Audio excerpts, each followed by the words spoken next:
আসসালামু আলাইকুম। আশা করছি আপনারা প্রত্যেকে ভালো আছেন, সুস্থ আছেন। আমিও ভালো আছি।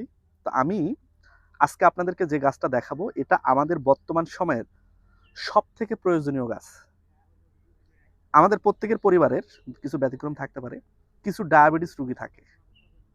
ডায়াবেটিসের জন্য অনেকের প্রতিদিন সকালে হাঁটা চলাফেরা করতে হয়, খাদ্যের ডায়েটে পরিবর্তন করতে হয় কিংবা ইনসুলিন নিতে হয় অতিরিক্ত খারাপ অবস্থায়।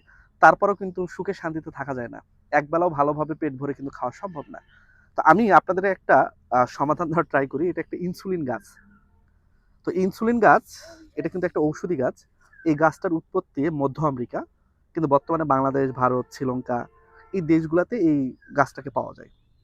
এই গাছের পাতা মূলত কাঁচা সকালবেলা উঠে ২ টা পাতা চিবিয়ে খাওয়া যায় কিংবা শুকনা পাতা চায়ের সাথে খাওয়া যায় কিংবা পাতা শুকিয়ে গুঁড়া করে পানির সাথে মিশিয়েও খাওয়া যায়।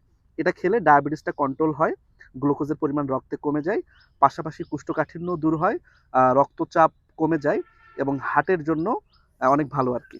তো আমরা যারা ডায়াবেটিসের সমস্যায় ভুগতেছি এই সকল গাছ যদি বাসায় একটা লাগাই, তাহলে প্রাকৃতিকভাবেই আমরা কিন্তু ইনসুলিন না দিয়ে এই গাছ থেকে হালকা পাতলা ট্রিটমেন্ট নেওয়া সম্ভব।